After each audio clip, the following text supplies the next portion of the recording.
We all know what a church is, from weddings to funerals and every Sunday in between. You can be sure you'll find one in every city in the United States. It's where the Bible is preached. It's where you go to find encouragement, acceptance, support, sometimes even food. This is what we know the church to be, most of which are registered 501c3 nonprofit corporations, and for good reason. Week in and week out, millions of people, some believers, some not, attend a place like this. Though the size and scope vary, the proceedings are basically the same.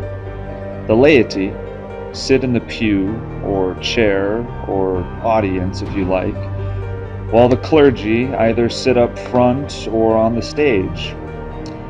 There may be some introductions, maybe even a brief prayer, and usually some sort of music commences. In most modern evangelical megachurches, this is in the form of a rock band, and if you're lucky, a laser light show and a smoke machine. After the music, there may be another announcement, usually followed by an introduction of the head pastor, or senior pastor, or teaching pastor. These terms are typically synonymous, though there are exceptions. This is the moment we've all been waiting for. The reason we've all come. The thing which without there is no church service. The sermon.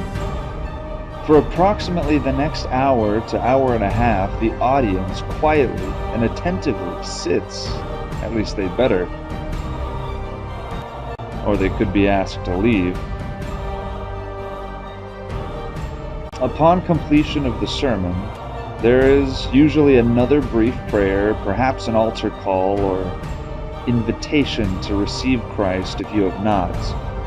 After the people are dismissed, there's likely coffee and refreshments available to enjoy. For the overwhelmingly vast majority of people, I just described a typical Sunday morning church service.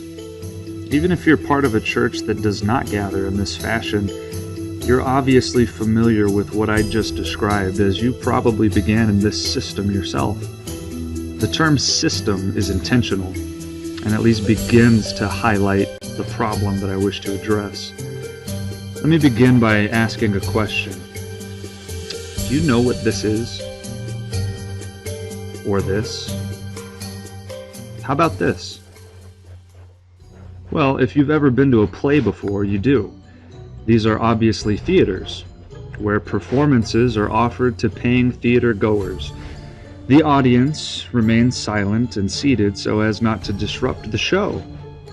The actors take the stage and perform what they have rehearsed. This is the relational dynamic of the audience and performer. One passively listens while the other performs. The express purpose of a stage is to elevate a person or a group of people so that a large audience can see and hear them. Stages of all sorts are intended to elevate, highlight, focus upon a person, a band, a group of actors, ballerinas, or any other performer. Do you notice any striking similarities between every concert or play you've ever been to and nearly any church service you've ever heard of? For starters, the people on stage are paid to be there. They are the professionals.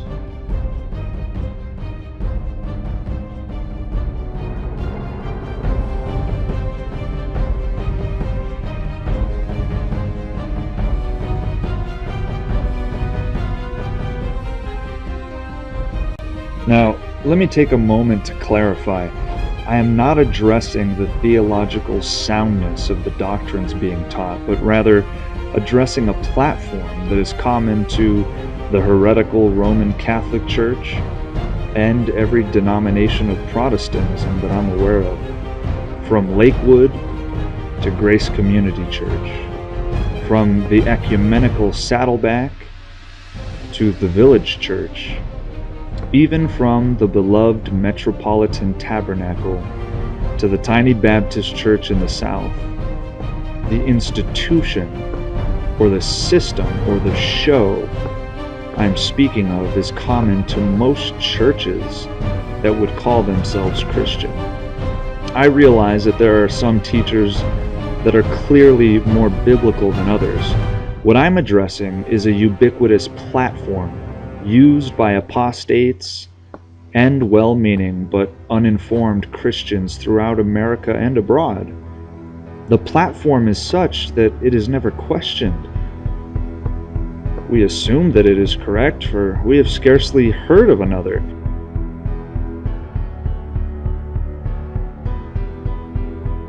If Spurgeon did it, it can't be wrong.